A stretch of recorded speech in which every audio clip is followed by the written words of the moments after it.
That was a test. Welcome to our test. Hello, Rafael. Good to see you.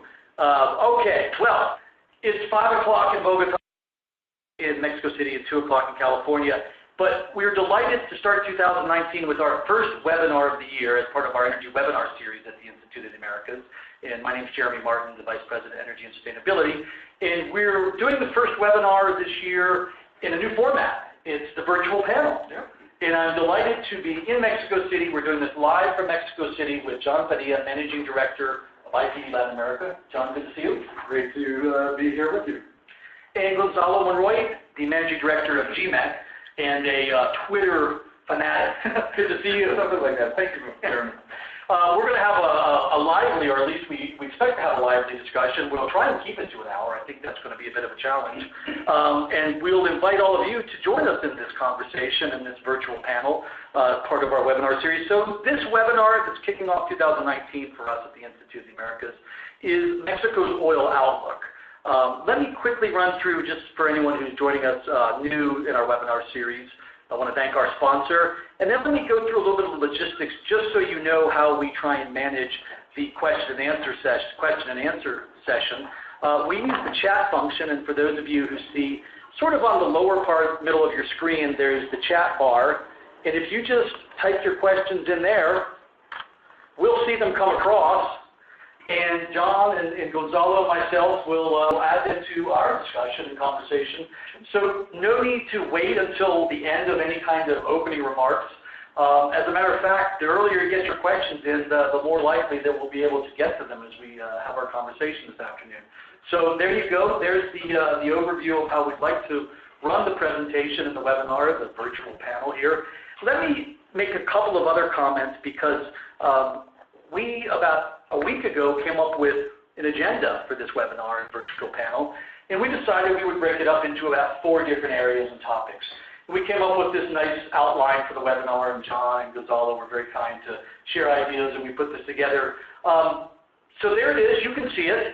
But the point is that we want to emphasize how fluid things are. And just in about a week's time since we created this outline, I don't know if it's turned upside down, it's gone sideways.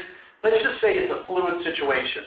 And so what I want to do is back up a little bit and suggest we're probably not going to stick exactly to this. I think it's been overcome by events a little bit. But let me say some of the reasons why I think it's become overtaken by events.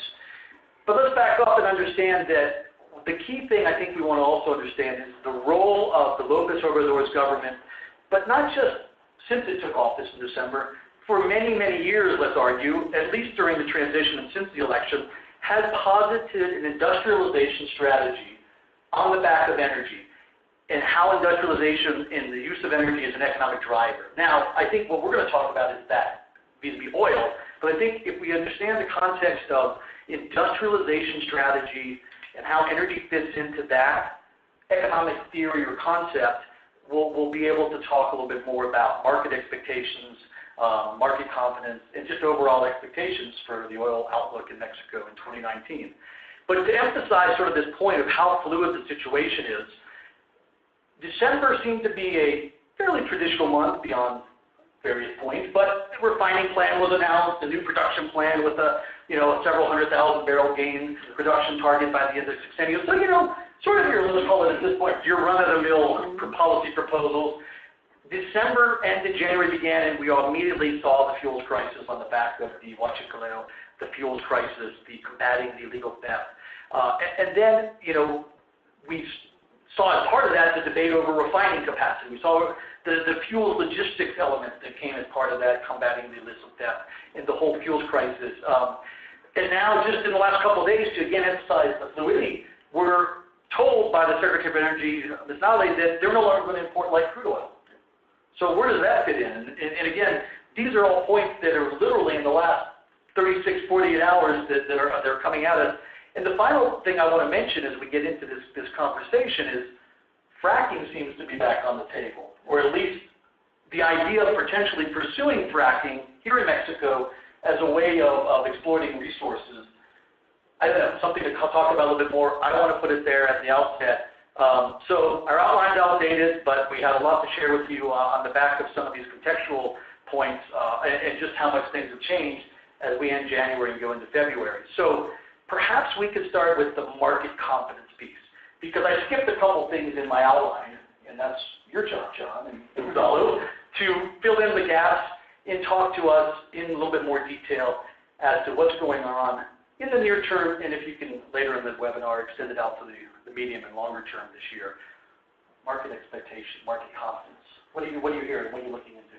Well, I mean, I think, Jeremy, that market confidence is the one piece where we've got a very significant disconnect between what this administration understands of markets and how markets are essentially reacting. So just this week we saw that Fitch downgraded Pemex by 2 notches. This was predicated by a report that came out by Barclays, and it's also a negative outlook. And I think the reaction to the downgrade is the one that is probably most disconcerting. So if we step back and we go through the process here, we saw back in October the first really attack against, I guess, market confidence, or just kind of bashing against market confidence, which was the cancellation or the announced cancellation of the airport. 2 days later, Fitch came out and put both Pemex and Mexico on negative watch, and the reaction was absurd. And that doesn't really fit very well with the markets. So you saw the reaction in terms of bonds, you saw it in terms of a little bit of the peso, but the peso has not really been moving in the way, it's not because of the decisions of the government. We're in a very volatile market internationally, between the U.S. shutdown, China, Brexit, you name it, Venezuela, obviously, next door. So I think the point is that what López Obrador seems to perceive is that if the peso isn't falling, market confidence is high, and that's not really the case. So we did actually see with the budget that came out at the end of the year, I think a lot of people were relieved on the kind of macro level simply because they said, hey, look, it's not crazy. I mean, that was kind of what a lot of people were worried about, that it was just, there was going to be big deficit spending, et cetera. Okay. But when you actually looked at Pemex, which, again, this administration has said is a major priority, you said, okay, well, they're putting money into refining, but let's be clear on refining. It's a new refinery. Right. The amount of money that's actually going to maintenance is incredibly small. Yeah. It doesn't fix the issues. We'll probably talk a lot more about those kind of details. I think that, and then we saw January 9th, the Pemex and Hacienda, they did a roadshow, and it was a fiasco. And the fact that investors were willing to publicly come out and say that the CSO, has to go on the record. I think it was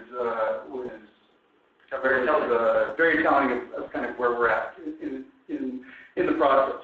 And this was after, again, going back to the budget, it was after Pemex and the government had said that they were going to reinvigorate the sector. Mm-hmm. And so when you take a look at the E&P budget, you kind of go, it doesn't move the needle. And this is kind of some of the issues that have been building up to what happened a couple of weeks ago. The reaction, again, very defensive, and there's been no reaction or no attempt to kind of to put anything on the table that is going to basically ease investors' concerns. And then we just saw, obviously, this past week that Fitch downgraded Pemex. Again, a very negative reaction. And I think the wording in Pemex, and something we can get into if of interest, is incredibly telling. And it basically is, saying, hey guys, here's what you got to do. This is going to come at a huge cost, and it speaks to a much bigger issue, which is that the amount of major surgery that is now required for Pemex has been something that's been building up for decades. Right. This isn't something new. It's not something that Lopez Obrador has created, but it's something that he's inherited. And if you don't adjust that, if you don't majorly overhaul it, you've got massive problems when you got $106 billion of debt. You got massive pension liabilities. You've cut salaries, and you have low morale that's taking place. And you've got maintenance that is at all-time lows. And sadly, I think we're going to see more and more accidents as we move forward. Thanks for the opening. A lot to come back to there. I want to come back a little bit to budget for one, because let's talk a bit more about that. But first, Gonzalo, you've been really following the fuels prices. I mean, you've in fact developed yourself as quite the expert on exactly what's happening, what the real numbers are, when shipments are arriving, where are they coming from, how are they being moved to market. What are you seeing, and how are you talking to folks in terms of market confidence? I would say that actually, there is a completely new awakening, and it's a very new way of thinking about how this administration think about the markets. They don't trust market mechanisms, and I would say it is not unrealistic to say that these guys, the new administration, do not believe in markets. They believe more in central decisions based, first of all, and first and foremost, on a political basis. And then it will come to economic consequences, a market industry, a market organization. Either it's going to be follow the law or damn the law. In this case, for example, of those local refineries has been, people may know this or not, but there was an article in the newspaper Reforma 2 days ago, where it was revealed that an internal document from the Instituto Mexicano de Petróleo, which is Pemex's technical arm, revealed that the refinery would be twice the cost that it was announced originally by President Lopez Obrador, and it didn't comply with all the technical feasibility studies. That is a huge problem. And it also revealed a number of things behind the planning, and I think that actually that is one thing that I have learned over the last, I would say, months on how markets are perceiving and investors are perceiving the new administration. For example, fuel crisis was created, and it was self-inflicted due to poor planning. It was a thing to be done, to be reckoned with, all the fuel oil. Well, it's hard to disagree with the reason they did it, right? They had to do it, right. Absolutely. But there could be a better way to do it. They could have studied, for example, seasonal demand spikes, especially in central Mexico and western Mexico, and you have more fuel in storage in all the terminals. They didn't. And it creates a massive logistical problem. Then now that the military, the Army, and the Navy are taking over and have secured the Salamanca refinery, what you have is that they don't have, and they didn't purchase the light oil shipments. They discontinued that for 350,000 barrels a day of ships from Phillips 66. And they discontinued it on December 15th. Since then, there have been no follow-up on that until very recently. Despite what Secretary Nally has said, they have restarted the purchase of light oil to secure and to pretty much to run the Salamanca refinery. Without Salamanca, you don't have a reliable supply chain to Western Mexico, and it could not die. I mean, it is one of the pillars of growth in Mexico. So it is really, really complicated. One thing that I would add on the perspective that John said is also a good, I would say, lack of confidence on the new talent in Pemex. For example, the new people who have arrived may have another view, especially on how they are received. For example, the no-show that Pemex CFO had this week on one of the presentation, largest energy gatherings. It was very telling that these guys are not willing. The new administration is not. This week at the Energy Forum. That is correct. Okay. He was about to show up, and he canceled at the last minute. So it's very telling that they are not taking into account the number of activities of normal business that we used to. Well, that's an interesting point. 1 second on. It seems like I've got a couple notes from people about the audio. So is that better, Jackie and everyone out there? Is that we've moved the audio system closer to us? Hopefully that. Seems to be fine. Any better? Can somebody?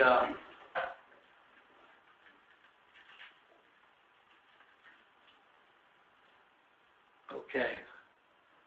Seems better? Thank you. All right. Okay. Thank you, Paula. Apologies for that, but thanks for flagging it. So, okay, we talked about market confidence a little bit, and also feel free to use the chat function, like I said earlier, for some questions. So you can start getting your questions. But let's go back. I wanted to go back a little bit to both of you guys, the budget, right? Because we can talk about the fish downgrade, but let's talk about how Mexico itself can attend to some of these issues. So there was a lot of discussion of the budget, but specifically I'd like you to comment on the budget for Pemex vis-a-vis previous budgets and vis-a-vis what they intend for Pemex to be as part of this cornerstone of what I call the industrialization strategy in political theory and economic theory. Yeah. Is that budget, which some folks argue is a significant increase for Pemex over recent budgets, sufficient?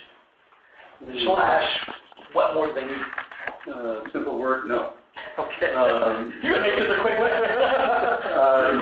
No, I mean, listen, I think that so the PEP budget, the CapEx budget, $4.3 billion, on par with essentially what was last year. So they came out in December with their National Development Plan, what they call the Accelerated Development Plan, which includes the contract that just now awarded 2 infrastructure contracts. Anybody that kind of understands the E&P business should be scratching their head going, why is it that you're building infrastructure before you've actually developed a development plan? Yep. So you may have reserves, but that doesn't mean that you go straight into production. There's no one out there, there's no publicly traded company that has shareholders that would ever do that would last more than a day.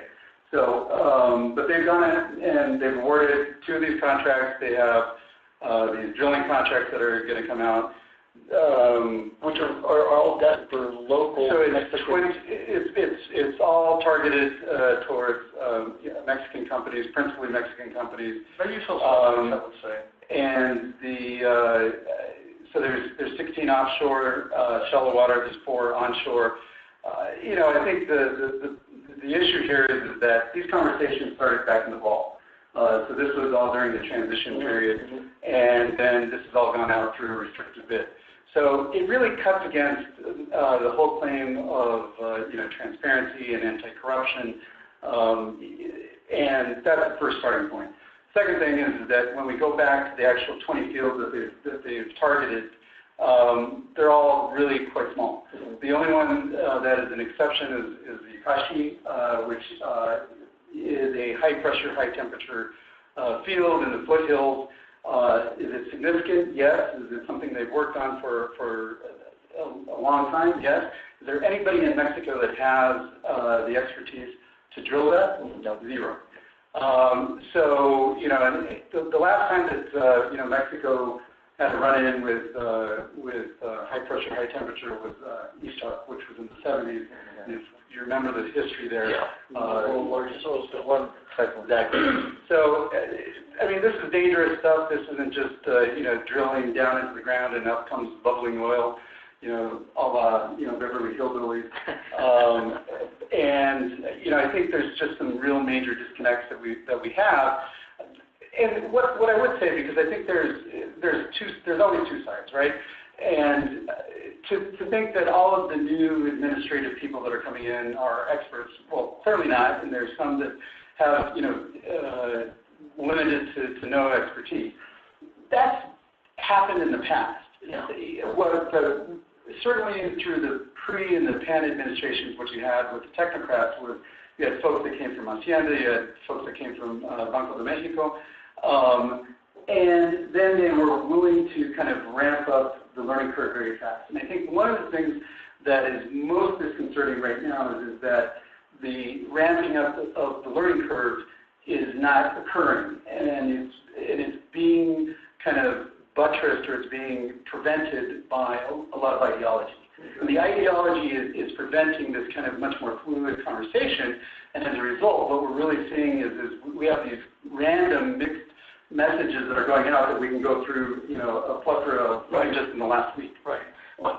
So coming back to the budget, I do want to pick up on a couple things you just said, but coming back to the budget, Same question that John answered very quickly, but is that, you don't see that, do you see the budget as an improvement? No, absolutely not. And complementing on what John was saying is that this new administration, and again, has a focus on ideology first. And within their vision of how Mexico should develop their energy sector, first of all, is going to be through the state-owned utilities, CFE on electricity, Pemex on hydrocarbons.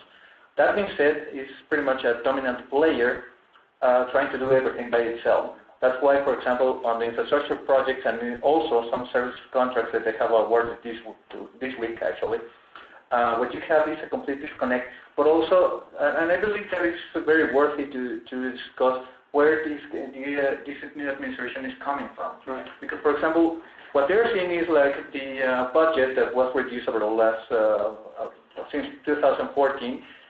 People in the business know that it was a result of lower oil prices.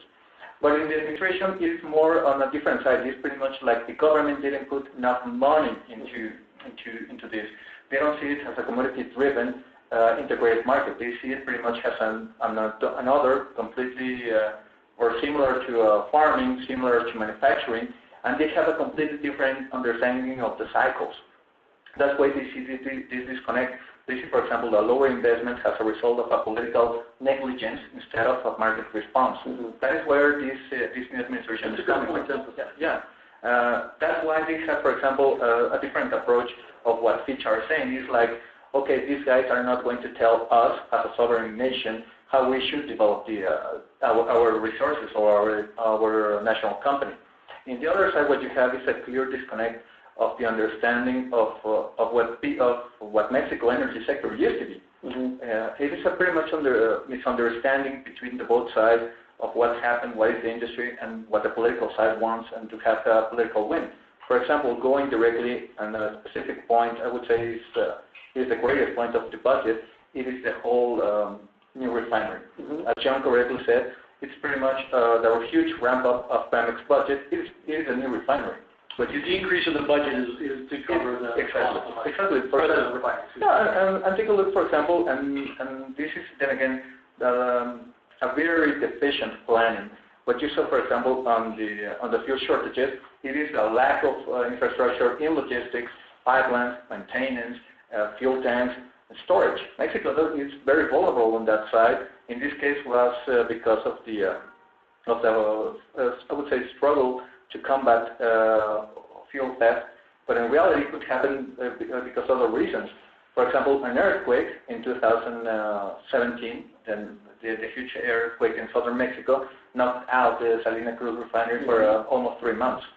Also, that's when actually López Obrador, then candidate, actually came calling like, we're importing 85% of our gasoline. Guess what? Now that you're president in your very first month, we're importing 87%. So it doesn't add up the political priorities with the logistical and the technical realities of the industry and the energy sector.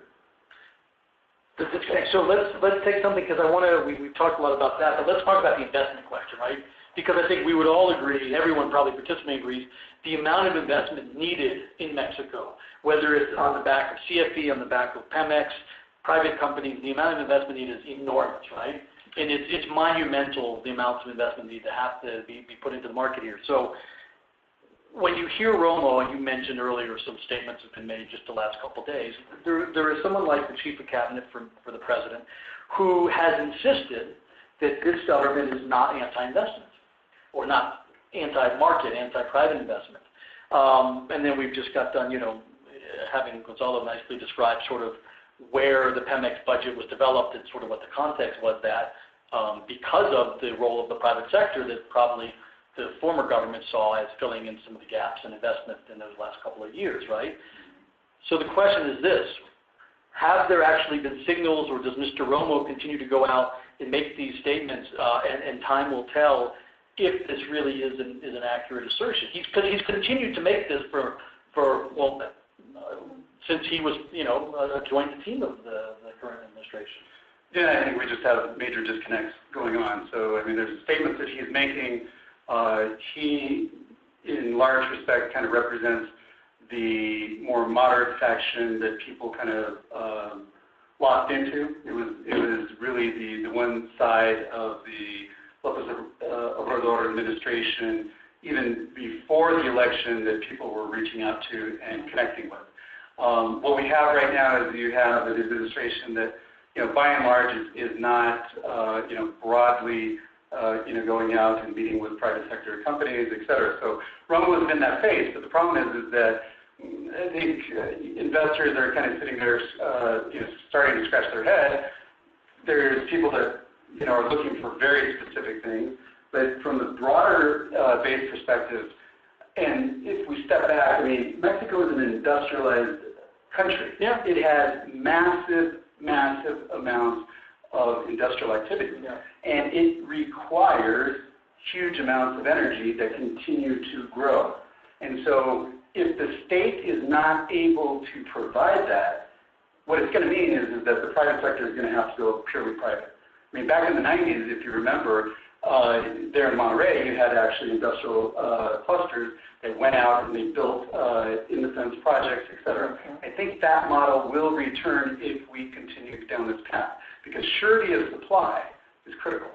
The definition of energy security. Exactly. Reliable, costly, effectively costless supply. And, instead of seeing it as a positive, I think Mexican psyche is turned this into a negative of, we have this abundant source of very cheap natural gas, and we're saying somehow that's bad. So as a result, now we're going to start building coal-fired power plants, forget about the emissions, forget about all of the environmental kind of pioneering that Mexico has done. If you take a look at Mexico in terms of emerging markets, it has absolutely been the pioneer on the environmental side. Yeah. And yet, we're now looking to potentially reverse that entirely. And we haven't even started to talk about all of the international agreements that Mexico is party to. Yeah. So let's take an easier topic, because no, one of the things I alluded to was, I found quite interesting, was the commitment as part of the oil production outlook and plan of this government, is again we see a government at the very beginning of its sexenio saying it will achieve a fairly significant increase in oil production over the amount of production when it came into power. 2.4 million is what they say, and I think most people... It went up. It went up? Went to 2.6. 2.6. All right, so even more dramatic than... And there are, most people argue they're going to be at the 1.6 range for the next couple of years, right? What it actually implies, an easy way to just kind of break it down where everybody can kind of understand, is that new production, what they're expecting during the sexenio, is 2.5 times current production of cumulative ZOP. Yeah. So if you can go find 2.5 of cumulative ZOPs, there you have it. So the follow-on question is, that's going to probably come from companies that have won contracts in the last few years, more likely than not, under pressure to increase production. So my question to you is that going to be possible? And what I mean is the ability to achieve that target something the government will be able to coerce contract holders to do? Look, the thing that... I don't want to use the word coerce, but I did. We could spend the entire webinar on this, but it's real simple. You've cut off bid rounds. They said, we want to review the contracts. They said, we're not going to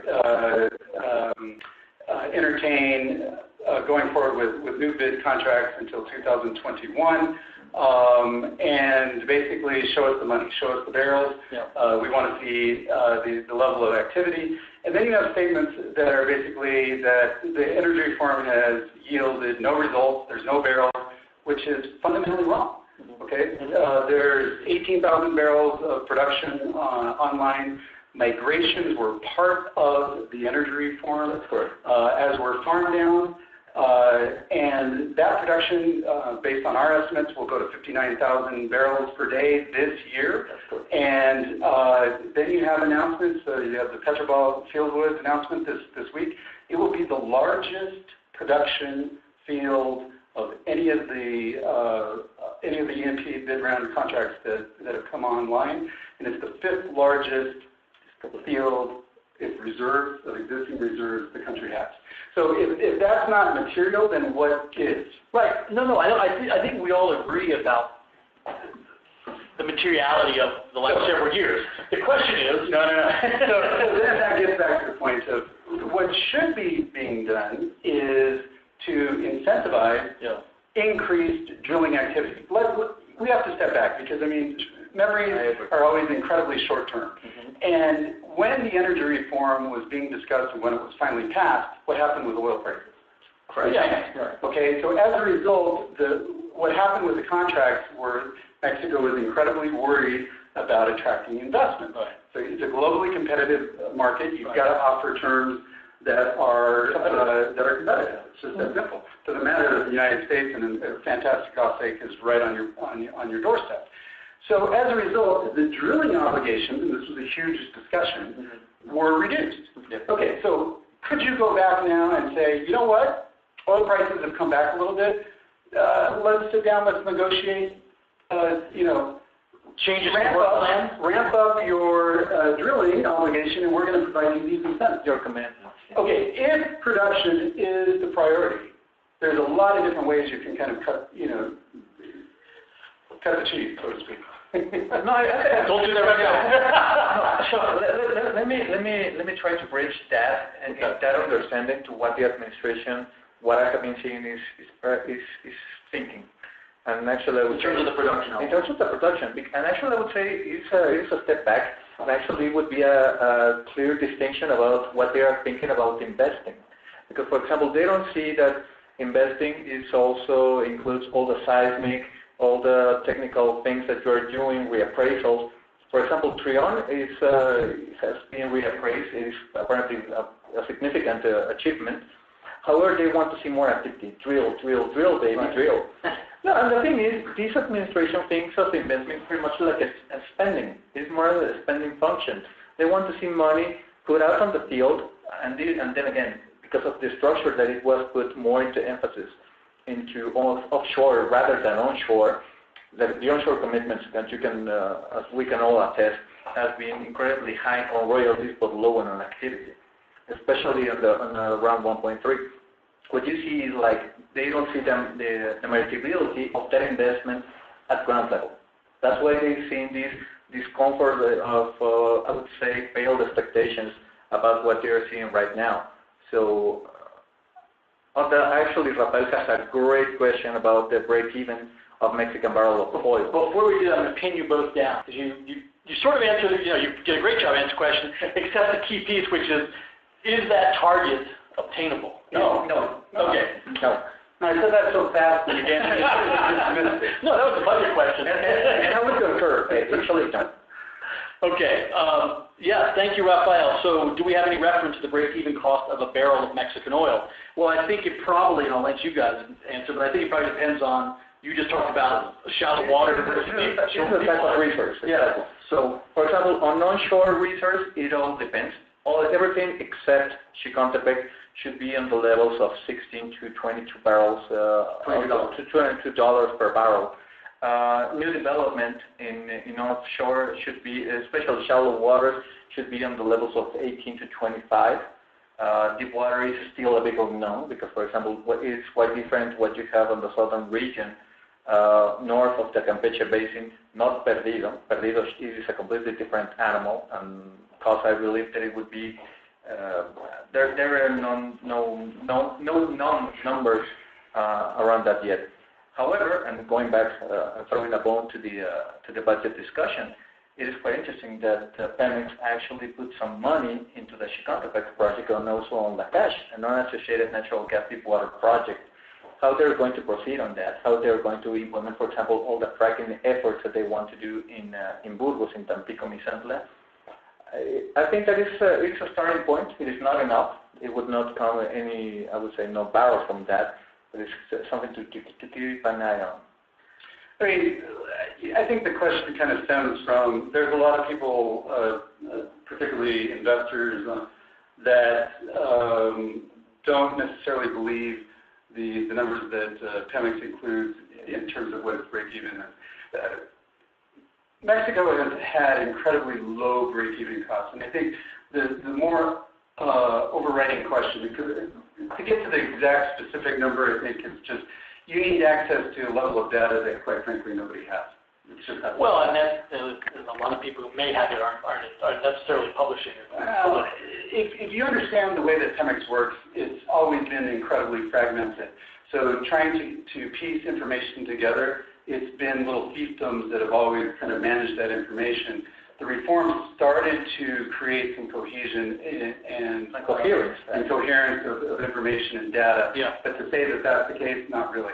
I think the bottom line is that if you take a look at all of the rating agency reports, it's very clear. They fundamentally say that Pemex has incredibly low-cost production assets. And it's the one thing that keeps it all kind of together. Because when you take a look at the amount of debt, you take a look at the obligations, the pension obligations, you take a look at the kind of relationship with the union, you take a look at the corporate governance. I mean, corporate governance is another massive topic that we should be talking about. It did not achieve what was expected out of the 2013 energy reform, which I think is something that needs to be talked about. But instead, what the new administration has come out and said is, we're going to keep the structure, and now we're just going to make certain individuals responsible. That's not going to create corporate governance. Yep. And so we still have a huge, huge gap because the corporate governance was the one thing that the discussion in the 2013 energy reform about an IPO, it was taboo to the PRI. The PRI didn't want to touch that with a 10-foot pole. And they said, okay, so we'll remove the union leaders, and we're going to put in all of these independent board members. I would argue, quite frankly, that the structure that we have today is infinitely worse than what we had before. And it's very simple. The number one, number two, and number three objective of Pemex has always been exploration and production. During the last 6 years, there's been no decisions at the board level related to upstream. Yet it's all been related to downstream. Which is, okay.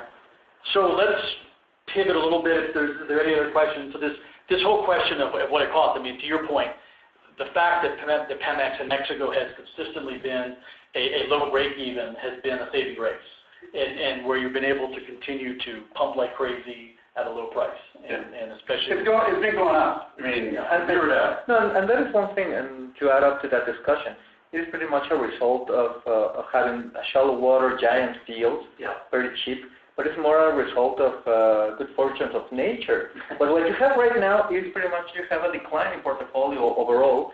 You have higher costs in deep water, in Chicontepec, in shale, and eventually, regardless of the independent projects, the overall number will start to go up significantly over the next years. So I want to talk a little bit about fracking, but before I do that, I want to finish with another question about Pemex. And folks, please feel free, don't let Rafael out there all by himself asking the question. So please feel free to chime in and pose a question for us here. John and Gonzalo are poised and ready. The question I want to ask about Pemex, it has to do with something we've talked about a lot already. You've both spoken about contracts and the sort of changes now to more direct contracting. So going back to the reform, one of the big debates over was how Pemex was going to manage farm-ins, right? Associations, joint ventures. And people at Pemex and several folks, were very adamant that they should be able to farm in and do their own partnering, right? That's right. Direct contracting and partnering. Is that back? I mean, so obviously we know that the way the energy reform ended up, it went through the CNH in the public auction process. It was part of the bid rounds that CNH was running. Are we now going to see significant and I'm not just talking about the drilling contracts that you mentioned, but rather significant joint venture, your traditional international oil joint venture farm-in kinds of opportunities directly assigned by Pemex? I mean, I think it speaks exactly to the same fundamental ideological issue that they're running into.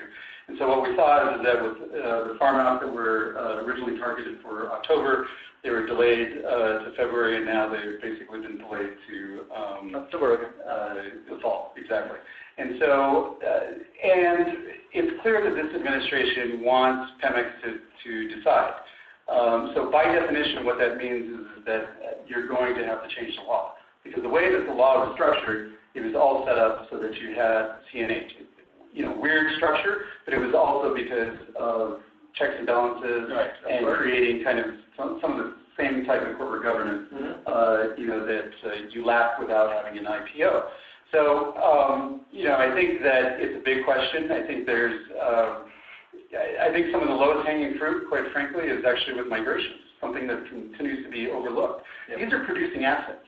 So if you've got any asset that has the potential just by pure investment to increase, and we already have our first evidence of that. So you have Santulario. And Santulario it was the first to migrate. It was in the fall of 2000. When you say migration, I mean going all the way back to the original multiple, the multiple service contract and the SCAPs. And then the migration is into the new model. So, and it's, for people to remember, after the energy reform, the first thing that they said is that within the first 6 months we're going to migrate. I think there was like 23 contracts that, and they were all going to be migrated. So I think we're now up to 4 that have been migrated. No, but one was suspended. No, but anyway. The point is it's very small. But your point is that you said low-hanging fruit. Low-hanging fruit. You migrate them and you gain production immediately? Listen, I mean, when the energy reform happened, I think one of the biggest downfalls was not to change and to adapt to the new environment. Mm-hmm. And was I think criticism, and I think it's important that we, there's this kind of taboo, it's like, ooh, everything that the energy reform did was great. No, it wasn't. And I mean, I don't think that there's anything wrong in criticizing what was going wrong. We were a big advocate of the Venezuelan apertura because low prices had dropped. Some of your quickest production is basically onshore. Mm-hmm. Okay, now the risk profile isn't for everybody, but if you take a look at how quickly you can ramp up production, mm-hmm. it was there. But they didn't do that because you have to remember that once Contral was discovered and went online in '79, all of the budget started shifting over to shallow water.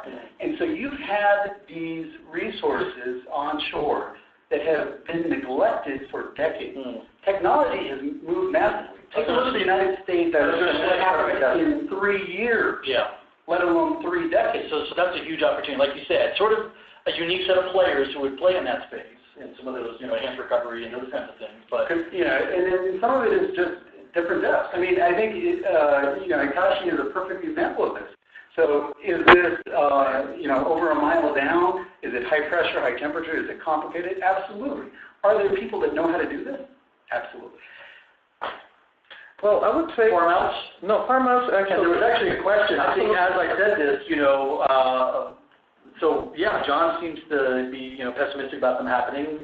There's no reason to be entirely optimistic. but actually, and adding up to what John was saying is like this administration, where Pemex is central and fundamental through everything. I believe that if there's going to be some kind of business opportunity for companies, it's going to be partnered up with Pemex. Either it's going to be a good idea or not that Pemex selects their own partners. I would say that if you have internal checks and balances first, a commitment to transparency, which has obviously not been the case in these first 60 days of administration, I believe that it creates perhaps more problems that it would solve. But let's all agree here that the international standard is to be able to farm in and farm out without a public bid round. Yeah, but I think we keep on going through the same kind of motion right now, and the reality has only continued to get worse and worse for Pemex. So every administration that has been coming in for the last 3 decades basically keeps on looking for the silver bullet. And the silver bullet is long gone.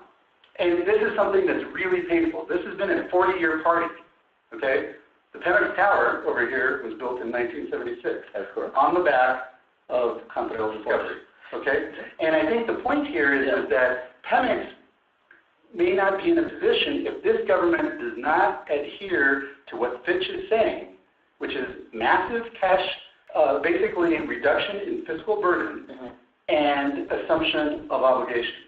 Okay, and we haven't even talked about the workforce. Okay, so you can say, well, have partnerships with Pemex. Is Pemex even going to be an ability to fund its commitments? Yeah. So there was a question, and yes, thanks for the fracking. I promised we were going to get to fracking. I'm trying to scroll back up to there was a question about, what's going on here? 3.3, actually, it would be around 3.3. It was 9 blocks of conventional resources provided. There was, okay, sorry, there's,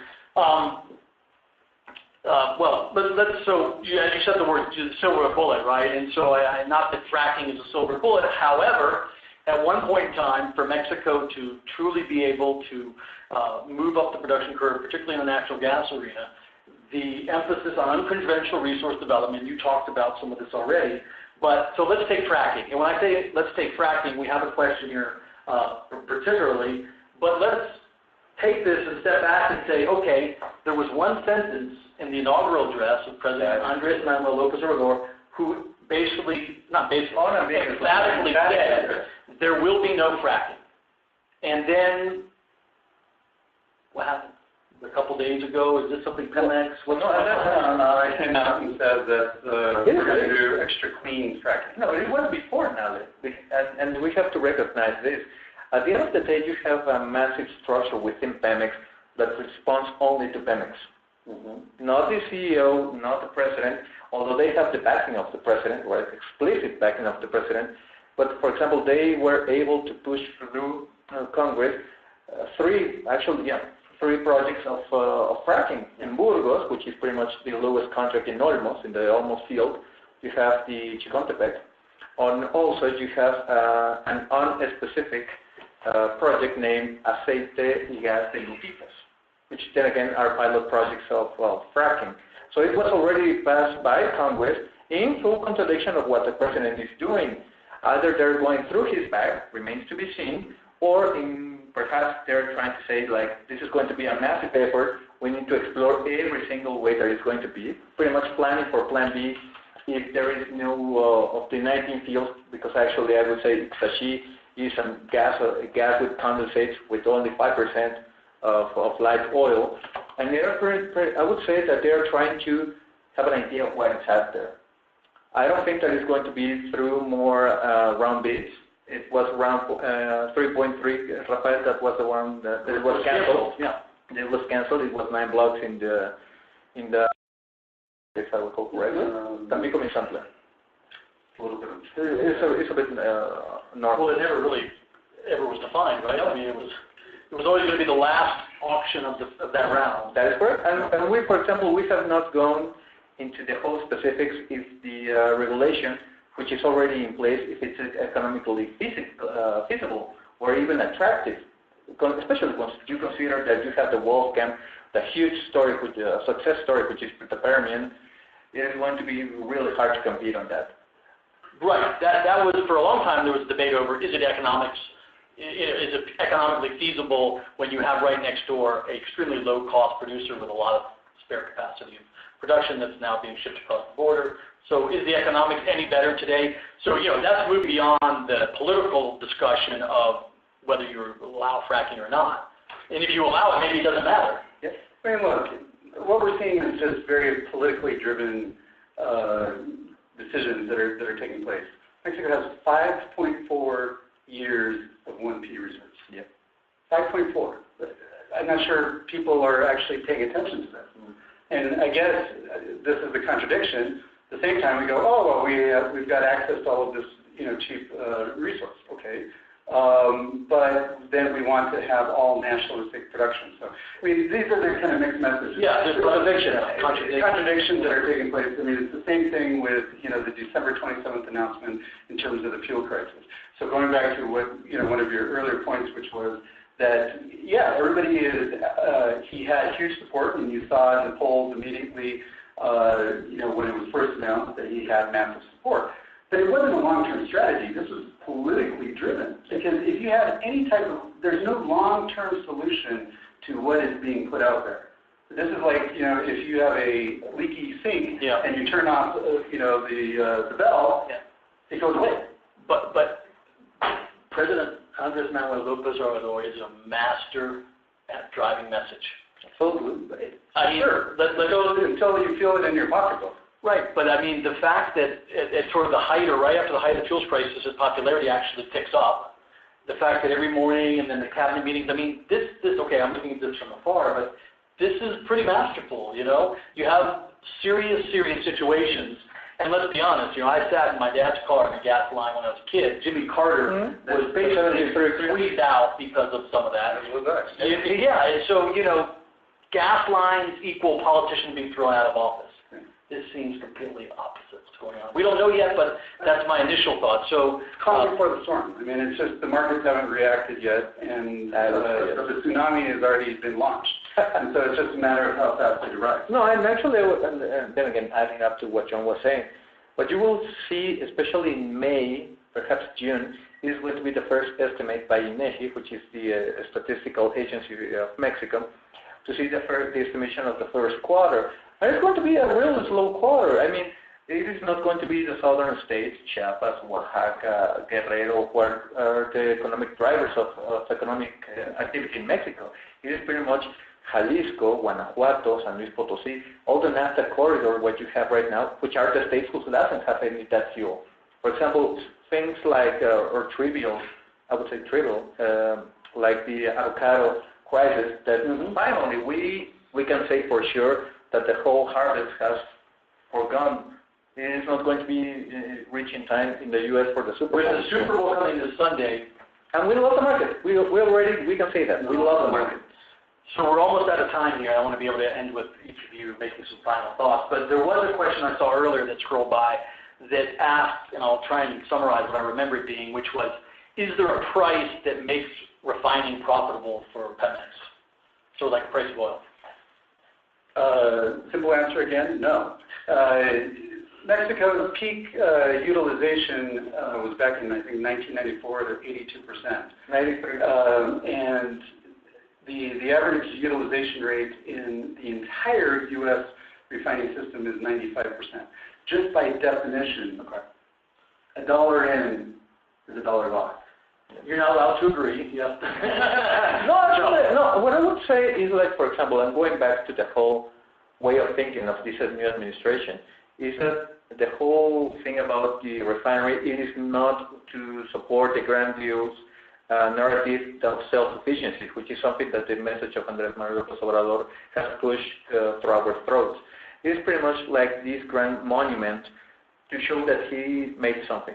Regardless of the cost, and this is something that I want to end my participation, is that this administration has this huge flaw, and it is like they're going to go after the barrels regardless of the cost.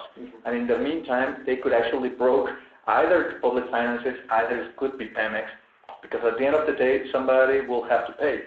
If you put something like this into the context of another presidential promise of no rising actually increasing fuel prices, what you have is a perfect storm of economic, I would say, leaks or shortcomings that eventually will catch up. And let's see if you have I would say, enough political support behind you to support an economic crisis. And then again, it remains to be seen.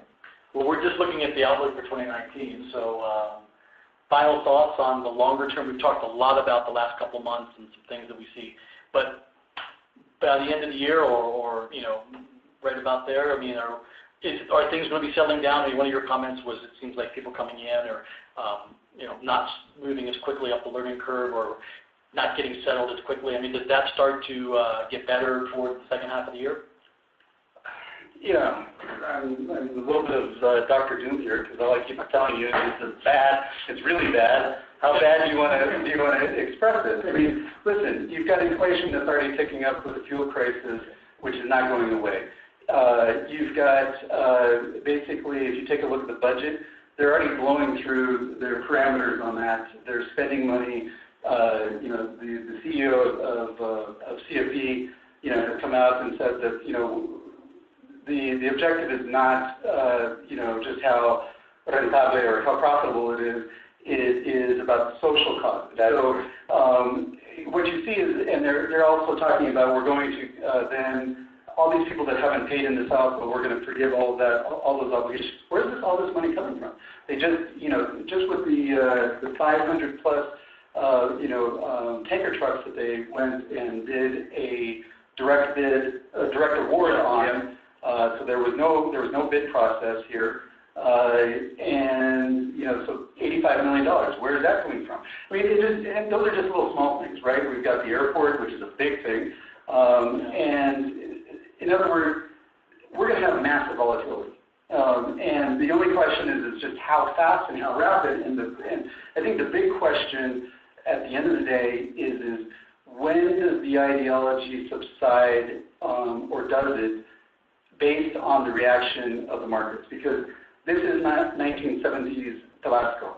This is a much more complicated universe. We've got Mexico and Pemex are the largest emerging market debt issuers. This has huge ramifications. Yep. And so it doesn't matter that we've developed a fantastic local market, peso-denominated market. Mexico is intrinsically dependent on international markets. And if this administration is incapable of understanding that connect and that global kind of intertwine, then we're in for a rough ride. So I want to let you have a final thought, but somebody snuck a question here in at the end. But first, I'm going to get a yes out of you. Please. All right. Is the sun going to come up tomorrow? Yes. All right. We have John Padilla on record during this presentation and discussion answering a question in the affirmative. Thank you. Let's quickly take this, and then I'll let Gonzalo make some final comments. What does ASEA, right, what does ASEA, so ASEA, the authority under the auspices of Semarnat that's responsible for safety and environmental management of the petroleum and sector. What did they say about unconventional fracking? Well, if I recall, one of the delays in the auction was that ASEA's regulations weren't prepared, and then they were prepared. So I think ASEA is on board. Again, it's political. This is 100% political. This is, you've had a bunch of NGOs that have had really ramped up tremendous opposition. And if you remember, I think it was back in round 2.1, 2.2, but the blockchain were canceled down in Chiapas. That's what it was. And if you took a look at social media, it was those same NGOs, and they were going, "There's no we prevented fracking." Those weren't blocks. Right. It was just conventional production. And so it's a lot of that something else. Exactly. But I mean that's what's at play here. Yeah. And it's that political kind of overlay that is really driving policies and processes. Those welcomes, we didn't even really kind of that's a whole other conversation. But you know what? Actually, going to what actually the question is. I would say that, then again, it is political, but in a very larger picture, because, for example, you have the decimation of the CRES, you have the decimation of the CNH, you have an ASEA, which has been very, I would say, slow-moving in terms of, for example, of the 120 death toll in Hidalgo about 10 days ago. They have been pretty much dragging their feet. At the end of the day, it is not. They have a legal role to play, but it's not like they're playing the game at all. Yeah. So. We have a non-functional CREG. Well, but ASEA was never in a place to make policy. Except ASEA created the regulations for Mexico to bid out. And that's the fundamental flaw that John was saying. That's the fundamental flaw of the energy reform back at the beginning. So we're out of time. So any one-sentence final thoughts, Gonzalo? This is going to be fun. This is going to be like a roller coaster fun when you're exactly going up. And also, all of a sudden you see that you choose crew drives are actually falling off. So What's that called, the G-forces that keep you in the roller coaster? All right, let's hope the G-forces of Mexico, are the G-forces going to keep us in that car in the roller coaster? No, I'm kidding. I mean, I think that this is a whole new environment that we're in. I think a lot of people are still kind of focused on what I would call the old model or the traditional model. The old thinking. And the old thinking just doesn't apply here. If you're an investor in Mexico, are there massive opportunities because of all the industrial activity? Yes. Absolutely. It's a huge population that continues to grow. But the game has changed. Yeah. And I think the local component is infinitely much more important. I think that you've got to understand what is it that your objectives are, as opposed to CEOs and boards are saying, what are these guys saying? Because if you just take a look at the comments that are coming out of the press, you go, oh my God, this is inflammatory. And I think that you need to take a very different approach approach as to what it is that you're doing, whether you're an investor, whether you are a operating company that is already here or looking to come into Mexico. So in the old-fashioned in Washington, D.C., there was a show with this guy named John McLaughlin who always liked to say, wrong, here's the answer. And so here's my answer. Politics is policy. Yeah. And Andres Manuel López Obrador and the Morena Party won a resounding electoral victory last July on every level. The presidency, the legislative, and politics is policy. All right, thank you all. I want to make sure you know about our upcoming events. We have the next part in our Mexico 2019 series focusing on natural gas next week on February 6th with John McNeese and Veronica Irgastorza. We look forward to their presentation. Probably a little bit less polemic. I think it's going to be a little bit more focused on specifically the issues regarding natural gas. No, but really looking deeply. John has written 2 papers that the Institute has published looking specifically at the issues associated with the increasing imports of U.S. natural gas into Mexico. How does Mexico balance that if they want to, if they don't want to, what are the risks? So we'll get into that. Thank you all for joining us out there. This has been a fun hour. I certainly enjoyed listening to you all. Thank you very much, Gonzalo, John. And for those of you who didn't notice it already, we want to thank IPD Latin America for giving us this wonderful space here and hosting us. Jackie, if you have a chance to throw up on the screen there the slide where on February 28th and March 1st, we're going to be here in Mexico doing a roundtable trying to talk in a little bit more broad terms about what energy self-sufficiency means for the government here, as well as the role of education and talent development. You wanted to talk a little bit about the role of talent development. It's something we're going to spend a half day, and we're delighted to do that with NUYES, which is the university system here. So that's February 28th, March 1st.